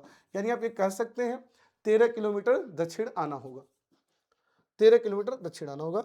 डी विकल्प सही हो जाएगा। बोलिए क्लियर है सभी को? चलिए हाँ। और बैठक व्यवस्था के क्वेश्चन आते ही आते हैं, और निश्चित रूप से बैठक व्यवस्था को भी मैं इतने बेहतरीन अंदाज में आपको फोड़ना सिखाऊंगा, इतने बेहतरीन अंदाज में कि आप दुनिया का कोई क्वेश्चन फोड़ देंगे। चलिए बताते हैं ये क्वेश्चन कैसे लगेगा, सभी लोग ध्यान से सुनिए। 7 मित्र हैं, एक पंक्ति में उत्तर की ओर मुंह करके बैठे हैं। जब भी रेखीय व्यवस्था का क्वेश्चन है, मान लेते हैं 7 लोग हैं, तो आप बिंदास पहले 7 कुर्सियां लगा लीजिए, 3 4 5 6 और 7। और ये 7 बच्चे बिल्कुल हमारे आपकी तरह बैठे होते हैं, ऐसे उधर मुंह करके। इनका बायां हाथ बिल्कुल मेरे बाएं हाथ की ओर, इनका दायां हाथ बिल्कुल मेरे दाएं हाथ की ओर। और सबसे पहले वो लाइन उठाया करिए जिसकी लाइनें ऐसी हो जो सीट फिक्स करता हो। जैसे मैं बोल दूं आर के दाहिने केवल 3 है, तो मैं समझ पा रहा हूं आर यहां रखूंगा तभी दाहिने केवल 3 जाएगा। मैं बोलूं पी के बाएं केवल एक व्यक्ति बैठा है, तो निश्चित रूप से पी जब यहां लेंगे तभी बाएं केवल एक व्यक्ति बैठा है। तो लीनियर अरेंजमेंट में सबसे पहले कुर्सियां लगा लीजिए और वो लाइन उठाइए जिसके बारे में सीटें फिक्स हो, और या ऐसे भी उठा सकते हैं जिसके बारे में ज्यादा जानकारी हो। ई के बाएं केवल 2 बैठे हैं, देख सकते हैं। Only 2 people are sitting to the left of E, है ना। ई के बाएं केवल 2 बैठे हैं, तो प्यारे साथ आपको ई यहां लेना पड़ेगा, तभी बाएं केवल 2 लोग बैठेंगे। आगे आइए, ई और डब्ल्यू के बीच 3 है, तो प्यारे साथ ई और डब्ल्यू के बीच 3 है, तो निश्चित रूप से इधर तो आप जा नहीं सकते, आपको अब इधर ही आना पड़ेगा। ई और डब्ल्यू के बीच 3। आगे डब्ल्यू और वी के बीच 1 है, तो इस डायरेक्शन में तो आप जा नहीं सकते, तो आपको इसी डायरेक्शन में आना पड़ेगा, डब्ल्यू और वी के बीच 1। आगे क्या है, यू डी के ठीक बाएं है। देखिए अगर बाएं बोले तो बाएं का मतलब वो बाएं कहीं भी जा सकता है, लेकिन अगर इमीडिएट लेफ्ट बोले, तुरंत बाएं बोले, ठीक बाएं बोले, तो एकदम बगल में ही रखना है। तो यू को डी के ठीक बाएं, तो डी यहां लूंगा तो ठीक बाएं जगह नहीं है, डी यहां लूंगा तो ठीक बाएं जगह नहीं है, डी यहां लूंगा तो ठीक बाएं जगह नहीं है, डी यहां लेना पड़ेगा तब ठीक बाएं यू के लिए जगह आएगा। बाकी हो गया। आगे क्या कह रहा है, यू डी के ठीक बाएं है, और ये क्या कर रहा है, एफ डब्ल्यू का पड़ोसी नहीं है। ये देखो पूरा चौपट फिर से कर दिया हमारा टाइपिस्ट, इसको कौन सुधारे। निश्चित रूप से इसने गलत कर दिया है, मैं इसे देखता हूं एक बार। इस क्वेश्चन को मैं देखता हूं कहां चौपट कर दिया ये।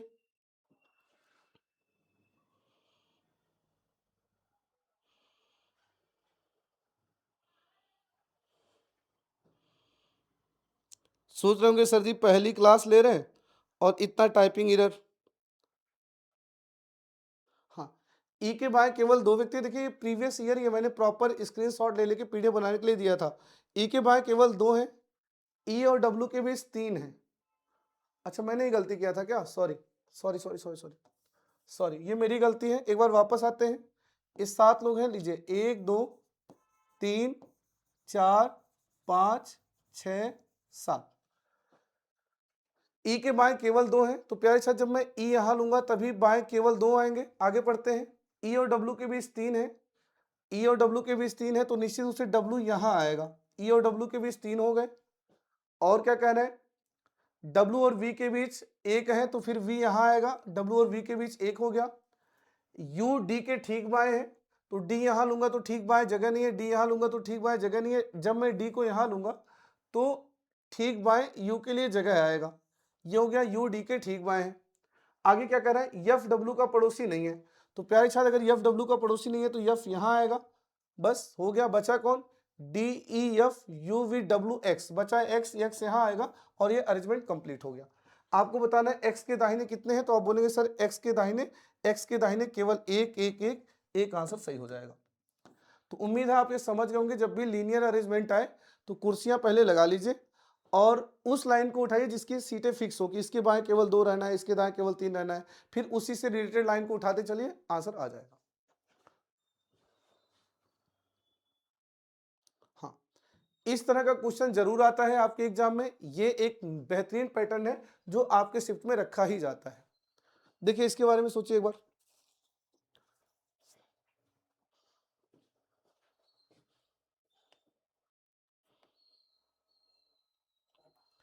देखिए ui12 is related to yk minus 2 in a certain way, in the same way ol9 is related to sn minus 5, following the same logic pq15 is related to which of the following। देखिए ये भी सादृश्यता का pattern है, इन दोनों में रिश्ता देना है, उस रिश्ते का कंफर्मेशन यहां करना है और वही रिश्ता यहां लगा देना है। तो बिल्कुल एनालॉजी यही है, forward direction, reverse direction, cross direction. तो पहले फॉरवर्ड डायरेक्शन में आते हैं, तो ये 21 है, 25 है, प्लस का 4 हो रहा है, और ये 9 है, ये 11 है, प्लस का 2 हो रहा है।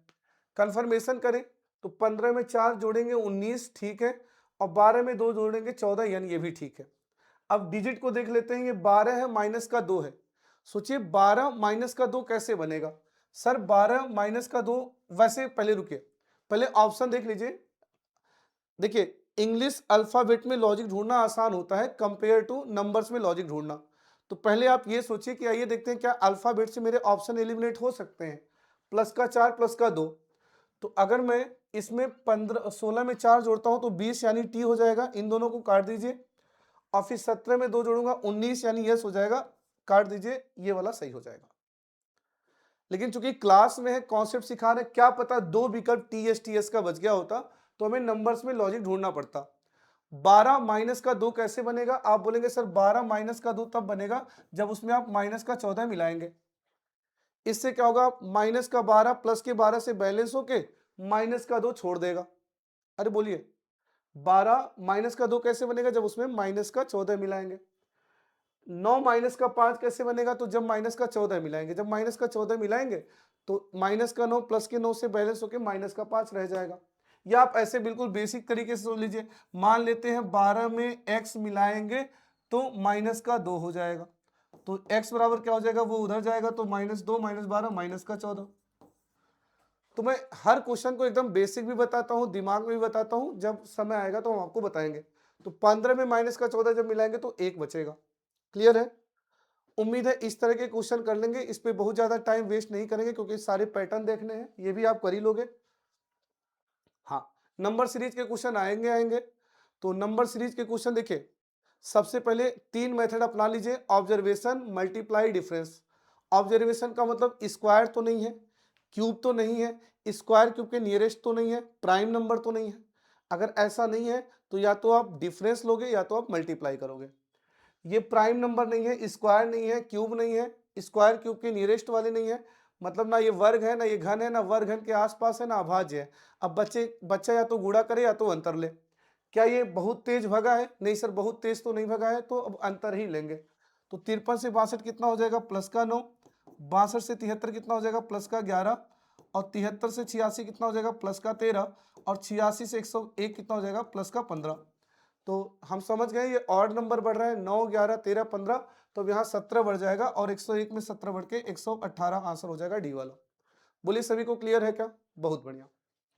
तो इस तरह के क्वेश्चन आप कर लेंगे। हाँ, ये क्वेश्चन ध्यान से देखिए, निश्चित रूप से ये क्वेश्चन आपके एग्जाम में आएगा ही आएगा, निश्चित रूप से ये क्वेश्चन आएगा ही आएगा। आपको क्या कह रहा है? देखिए, based on alphabetical order of the English alphabet, मतलब इंग्लिश अल्फाबेट के जो ऑर्डर है, जो क्रम है, उनके आधार पे there of the following 4 letter group pairs like a certain way and thus form a group which letter group pair does not belong to that group. मतलब ये कह रहा है ये जो चारों विकल्प हैं, इसमें 3 विकल्प हैं जो अल्फाबेटिकल ऑर्डर के आधार पर एक जैसे हैं और एक है जो उस जैसा नहीं है। तो बताइए कौन सा उस जैसा नहीं है? तो प्यारे छात्र, ये भी मैंने अभी शुरू शुरू में बताया था, दो शब्द के बीच में ऐसे हाइफन दिखे या दो शब्दों के बीच में ऐसे एनालॉजी का सिंबल दिखे, ये सब हैं एनालॉजी के ही पैटर्न। आप पहला पहले से कनेक्ट करिए, दूसरा दूसरे से कनेक्ट करिए और देखिए 3 में एक जैसा आ जाएगा। आप बोलेंगे सर ये 16 है, 15 है, माइनस का 1 हुआ, 21 है, 20 है, माइनस का 1 हुआ, 5 है, 4 है, माइनस का 1 हुआ, 10 है, 9 है, माइनस का 1 हुआ, 13 है, 12 है, माइनस का 1 हुआ, 18 है, 17 है, माइनस का 1 हुआ। तो लेकिन सर यहाँ 17 से 16 माइनस 1 तो हुआ, लेकिन v का v ही रह गया, यानी माइनस का 0 हुआ। तो 3 एलिमेंट ऐसे हैं जो -1 -1 -1 फॉलो कर रहे हैं आपस में, जबकि ये है -1 -0 फॉलो कर रहे हैं। क्लियर है? निश्चित रूप से ये क्वेश्चन आएगा ही आएगा। और अब आते हैं अगले क्वेश्चन पे। ये तो आना तय है, इसमें कोई इफ बट नहीं है कि ये क्वेश्चन ना आए। और इस क्वेश्चन को 1 सेकंड में हम फोड़ना आपको सिखाने जा रहे हैं, 1 सेकंड में। ठीक है, पहले आप एक बार देखिए, फिर मैं आपको समझाता हूं। चलिए जल्दी बताएंगे। चलिए देखिए, एक ग्रुप आप ये छोड़िए, मैं डायरेक्ट ये सब हिंदी इंग्लिश अपना पढ़ लीजिएगा, मैं डायरेक्ट काम काम की बात बताता हूं क्या है। आपको संख्या प्रतीक दिए जाएंगे, उनका कोड दिया, एक बार दिख तो रहा है सभी को? हाँ दिख रहा है, ठीक। आपको संख्या प्रतीक दिया जाएगा, उसके कोड दिए जाएंगे, कुछ कंडीशन दी जाएगी, क्वेश्चन पूछा जाएगा। संख्या प्रतीक दिया जाएगा, उसका कोड दिया जाएगा, कंडीशन दिया जाएगा, क्वेश्चन पूछा जाएगा। अब ये जो क्वेश्चन है, ध्यान से देखिए, ये वाला जो क्वेश्चन है किसी एक कंडीशन में जाके ऐसे फंस जाता है। मैंने क्या बोला? ये जो क्वेश्चन है ये किसी एक कंडीशन में जाके फंस जाता है, और जब उसमें फंस जाता है तो उसी के हिसाब से चलना पड़ता है। जैसे कंडीशन एक क्या है? पहला अवयव प्रतीक और अंतिम अवयव पूर्ण वर्ग हो।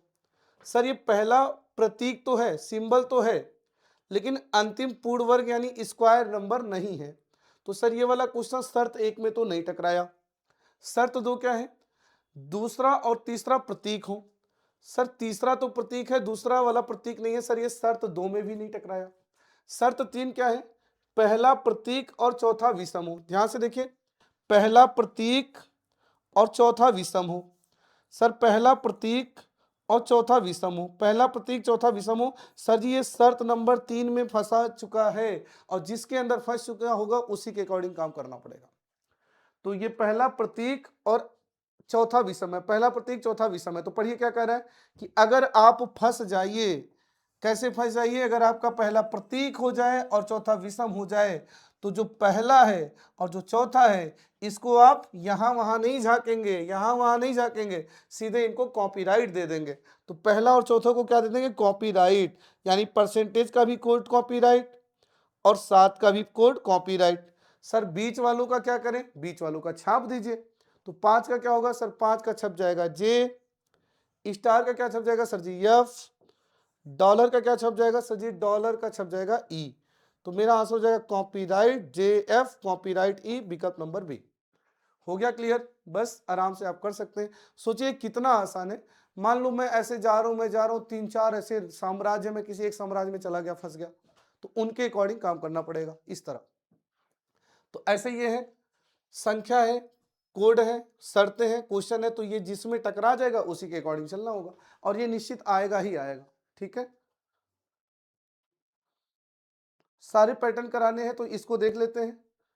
ये 29 नंबर ऐसे ही है, आप कर लोगे। आइए 30 नंबर कर लेते हैं। अच्छा ये कहाँ से आ गया? ये तो एलपी का क्वेश्चन डाल दिया क्या एक? अच्छा कोई बात नहीं, इसको भी एक्सप्लेन कर ही देते हैं, क्योंकि ये कथन वाला टॉपिक में, देखिए सारे टीचर अच्छे होते हैं, बहुत से टीचर अच्छे होते हैं, सभी टीचर अच्छे होते हैं, मैं किसी टीचर की बुराई नहीं कर रहा, सब एक से एक खतरनाक टीचर है, सब बहुत टैलेंटेड टीचर है, बहुत अच्छा पढ़ाते भी हैं। लेकिन मुझे शिकायत है कि स्टेटमेंट वाले टॉपिक बहुत से टीचर कहीं ना कहीं गड़बड़ करते हैं बच्चों के साथ। हाँ बिल्कुल सही बात है, गड़बड़ करते हैं, और ये पूछा भी जाता है। अगर आप पिछला ग्रुप डी देखेंगे तो पिछले ग्रुप डी में हर कॉज इफेक्ट के क्वेश्चन पूछे गए थे। आइए हम आपको बताते हैं ऐसे प्रश्नों को कैसे सॉल्व करना है। प्यारे छात्र, पहले आप ये समझिए कॉज क्या है, मतलब कारण क्या है, प्रभाव मतलब इफेक्ट क्या है। दुनिया की हर लाइन प्रभाव है, दुनिया की हर लाइन प्रभाव है, और हर प्रभाव के पीछे कुछ ना कुछ कारण है। दुनिया की हर एक लाइन इफेक्ट है, और हर इफेक्ट के पीछे कुछ ना कुछ काज है। मनीष सर आपको पढ़ा रहे हैं, ये प्रभाव है, इसके पीछे का कारण है आपको नौकरी दिलानी है। आप मुझसे बैठ के पढ़ रहे हैं, ये प्रभाव है, जरूर इसके पीछे कुछ ना कुछ कारण है, आपको नौकरी लेनी है। पेट्रोल का दाम बढ़ गया, ये प्रभाव है, जरूर इसके पीछे कुछ ना कुछ कारण है, डिमांड ज्यादा सप्लाई कम। टमाटर सड़ गया, ये प्रभाव है, जरूर इसके पीछे कुछ ना कुछ कारण लापरवाही है। मोदी जी रैली में जा रहे हैं, प्रभाव है, जरूर इसके पीछे कुछ ना कुछ कारण है, चुनाव वगैरह होगा। तो दुनिया का हर लाइन प्रभाव है और हर प्रभाव के पीछे कुछ ना कुछ कारण होता है। अब होता क्या है, आपके सामने एक कारण दिया जाता है और बोला जाता है अगर कारण ये हो, अगर कारण ये हो तो इसका प्रभाव क्या क्या हो सकता है। फॉर एग्जाम्पल, जैसे मैं आपसे ये रेलवे का पूछा हुआ है, मेरे मुंह से जितने एग्जाम्पल निकलेंगे सब रेलवे वाले ही निकलेंगे। कारण ये दिया गया था कि इस वर्ष हाई स्कूल का पेपर बहुत ज्यादा कठिन था और बहुत से प्रश्न आउट ऑफ सिलेबस आ गए थे। ये कारण है, तो आप बताना जरा इसका प्रभाव क्या हो सकता है। प्रभाव नंबर एक, इस वर्ष पास होने वाले छात्रों की संख्या 20% घटी है। प्रभाव नंबर दो, इस वर्ष पास होने वाले छात्रों की संख्या 10% बढ़ गई है। अब कुछ टीचर समझाते हैं ये कहां 20% दे रहा है, कहां 10% दे रहा है। अरे प्यारे प्यारे प्यारे प्यारे टीचर्स, नमन है आपको। मैं ये आपको कहना चाहता हूं कि एक पूर्वधारणा टॉपिक है, निष्कर्ष टॉपिक है, जहां आप आउट ऑफ स्टेटमेंट नहीं सोच सकते। दुनिया के किसी कारण के अनगिनत प्रभाव हो सकते हैं, तो किसने बोल दिया कि आप आउट ऑफ स्टेटमेंट नहीं सोच सकते। कारण यह था कि इस वर्ष पेपर बहुत ज्यादा हार्ड आ गया था, बहुत से क्वेश्चन आउट ऑफ सिलेबस आ गए थे। प्रभाव नंबर एक, इस वर्ष पास होने वाले छात्रों की संख्या 20% घटी है। प्रभाव नंबर दो, इस वर्ष पास होने वाले छात्रों की संख्या 10% बढ़ी है। आप बोलेंगे सर जी, पास होने वाले छात्रों की संख्या 20% घटी है, ये उसका प्रभाव हो सकता है, ये उसका प्रभाव हो सकता है। बढ़ा है, ये प्रभाव नहीं हो सकता। जैसे मैं आपसे बोलूं कि जो है मैं आपसे ये बोल दूं कि पिछले एक सप्ताह से बहुत ज्यादा आंधी तूफान बरसात हो रहा है, बहुत ज्यादा आंधी तूफान बरसात हो रहा है। पिछले एक सप्ताह से आंधी भी आ रहा है, बरसात भी आ रहा है और तूफान भी है और लोगों का सामान्य जीवन रुक सा गया है। अब बताइए इसके प्रभाव क्या क्या हो सकते हैं। सड़क पर जगह जगह पानी भरा हुआ है, सर ये प्रभाव हो सकता है। जो शिवाजी नगर में एक पेड़ गिर गया जिससे कुछ लोग घायल हो गए, सर बिल्कुल आंधी तूफान बरसात होता तो ये प्रभाव हो सकता है। एक पेड़ गिर गया जिससे कुछ लोग घायल हो गए।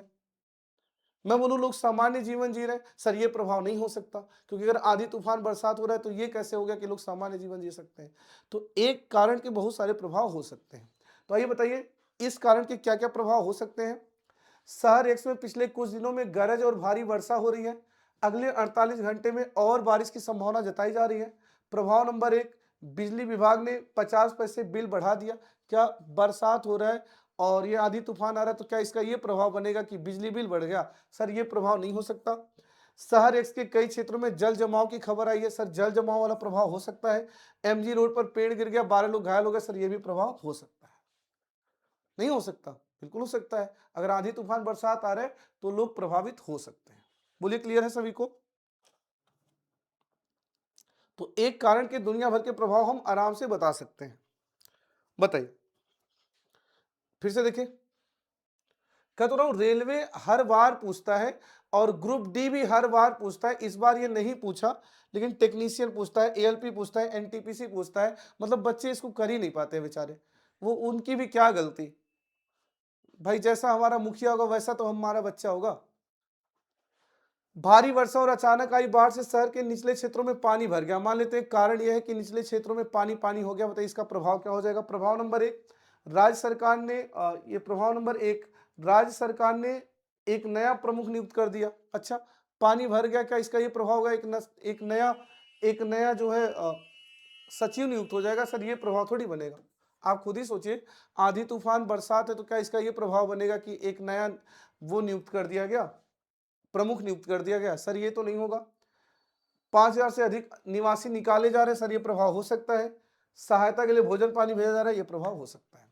तो आप बिंदास रहें, एकदम सही हाथों में इस बार आए हैं आप, और स्टेटमेंट आपको ऐसा पढ़ाएंगे कि आप भी बोलोगे सर आप कहाँ थे अभी तक, कहाँ थे अभी तक। निश्चित रूप से आप बोलेंगे सर आप अभी तक कहाँ थे। तो चलिए इन क्वेश्चन को भी फिलहाल मैं स्किप करता हूं, क्योंकि 2026 में नहीं आए थे, ये हमें लग रहा है गलती से ऐड हो गए हैं। तो कोई बात नहीं, उसे हटा देते हैं। चलिए इस क्वेश्चन का आंसर करिए।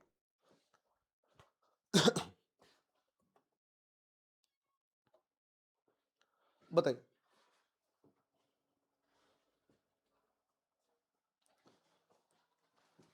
अपनी कक्षा में नीचे से 12वां है, ऊपर से 56वां है पंक्ति। आप जानते हैं अगर एक पंक्ति में आपको किसी का बाएं से रैंक पता हो, उसी का दाएं से रैंक पता हो, तो टोटल क्या होता है, उन दोनों को जोड़ के घटा देते हैं। तो लेफ्ट प्लस राइट -1 कर देते हैं।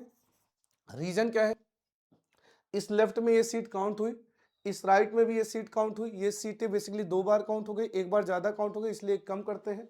तो 12 और 56 जोड़ेंगे 68, 68 से एक कम कर देंगे 67, डी बिकम सही हो जाएगा। सही है, हर बच्चे ने इसका आंसर कर ही दिया होगा। हाँ, ये क्वेश्चन जरूर आएगा, निश्चित रूप से आएगा, और जैसा जैसा बोला वैसा वैसा करना है।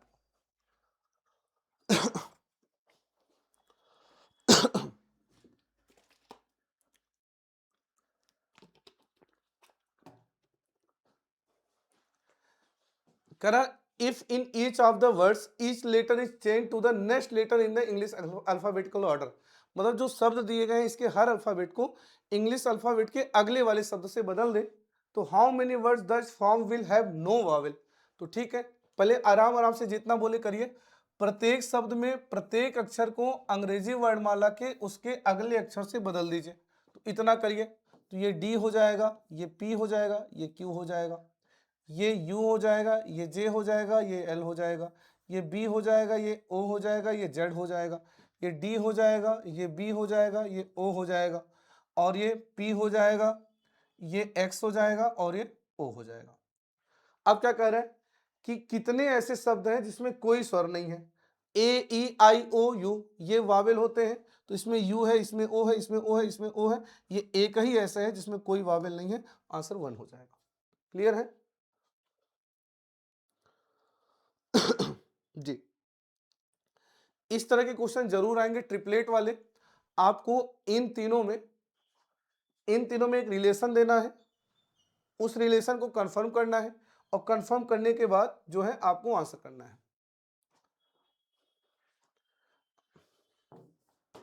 देखिए, जब आप मुझसे पढ़ेंगे तो मैं आपको ये बताऊंगा कि छोटे छोटे से बड़ा बनाने का प्रयास करना चाहिए, और जब आप मुझसे पढ़ेंगे तो मैं आपको ये भी बताऊंगा कि जो बच्चे 7 को देख के बस 7 दिमाग में आता है, वो बच्चे अच्छे जगह नहीं पढ़े हैं। जो बच्चे अच्छे हैं, अच्छे वाले बता रहा हूँ, और आप भी अच्छे वाले बनने वाले हैं, तो उनको 7 को देख के दिमाग में 7 भी आएगा, तुरंत इसका स्क्वायर उनके दिमाग में 49 भी आएगा, तुरंत इसका क्यूब उनके दिमाग में 343 भी आएगा। अब अगर मान लो मैं as a student exam hall में हूं और मुझे पता है 7 14 से 35 बनाना है, तो 7 14 से मुश्किल लग रहा है, लेकिन 7 को देख के मेरे दिमाग में 49 आता तो है, तो 49 से 14 कम करके सीधे 35 हो जाएगा। तो क्या मैं ये कह सकता हूं पहले का स्क्वायर करके घटा दिया है?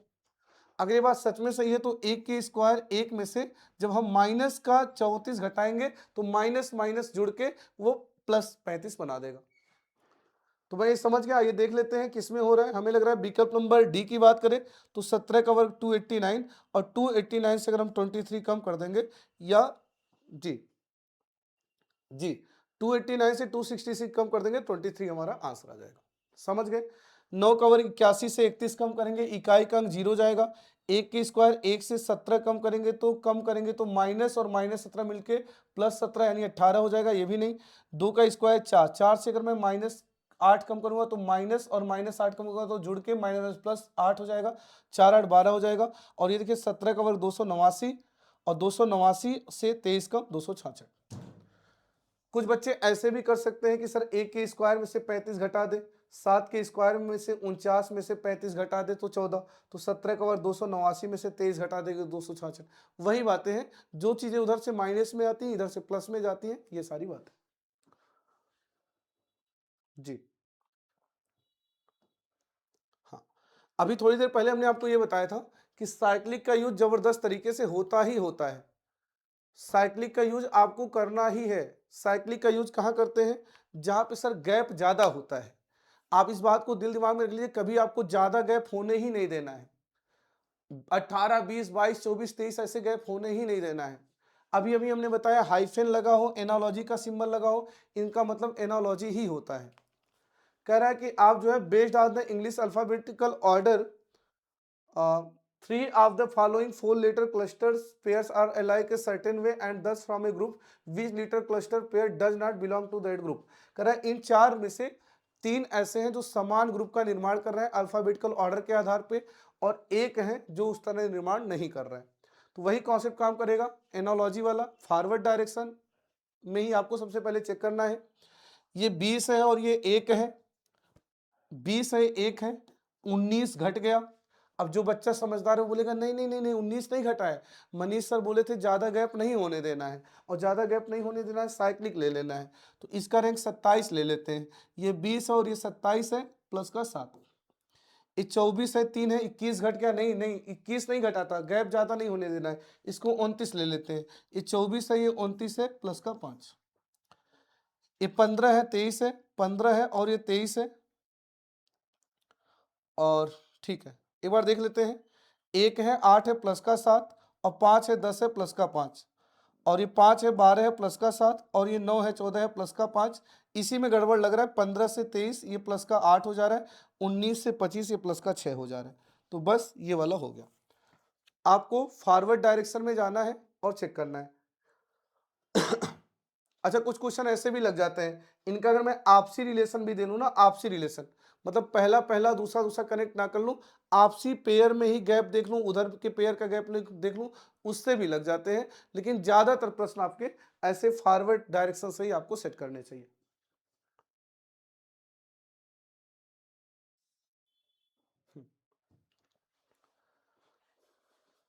ये क्वेश्चन निश्चित रूप से आएगा ही आएगा। बीच में कितने लोग, ये आपको पूछे जाते हैं। तो एक छोटा सा मैं कॉन्सेप्ट दोहरा दूं, उसके बाद आप इसको करिएगा, ध्यान से देखिएगा। देखिए, एक व्यक्ति जब बाएं से आता है और एक दाएं से आता है और उनके बीच में कुछ लोग बैठते हैं, तो दो केस होते हैं। एक तो बिना ओवरलैप के बाएं और दाएं से आए, बीच में कुछ बैठ जाए, और एक ओवरलैप करके आए और बीच में कुछ बैठ जाए। फॉर एग्जाम्पल मान लेते हैं, पहले बिना ओवरलैपिंग वाली बात करता हूं। एक व्यक्ति बाएं से आया, एल रैंक पे बैठ गया, दूसरा व्यक्ति दाएं से आया, आर रैंक पे बैठ गया, और बिना ओवरलैप के आए और यहाँ पे मिड में कुछ बैठ गए। तो इस केस में जो टोटल बनता है वो टोटल बनता है लेफ्ट प्लस राइट और ये प्लस मिड। तो कभी कभी हमें टोटल बताना होता है, कभी कभी मिड बताना होता है। तो बेसिकली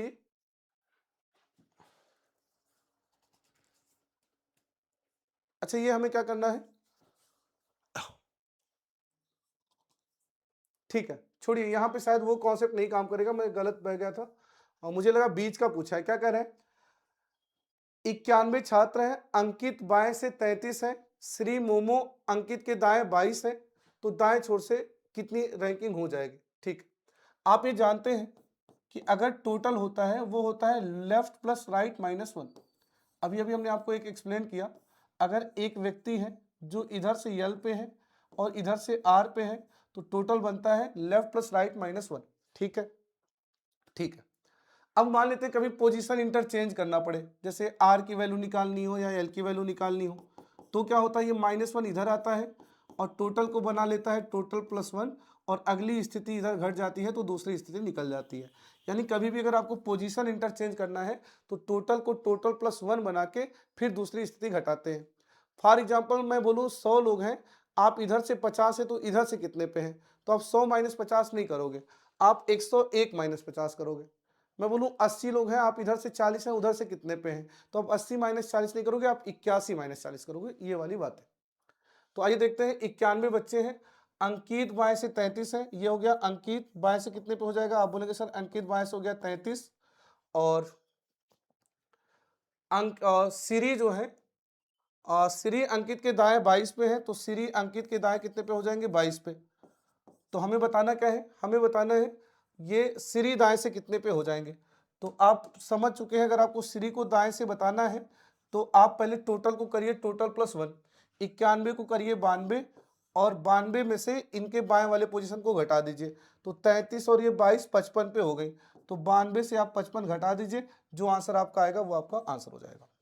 आप खुद ही सोचिए, अंकित 33 पे थे, वो उनके दाएं 22 पे थी श्री, तो 33 और 22 55 हो गई, यानी ये श्री इधर से 55 पे हो गई। अब बात है इधर से 55 पे है, इधर से कितने पे है, तो आप बोलेंगे सर 91 को करिए 92 और 92 से 55 घटा दीजिए, आंसर 37। क्लियर है सभी को।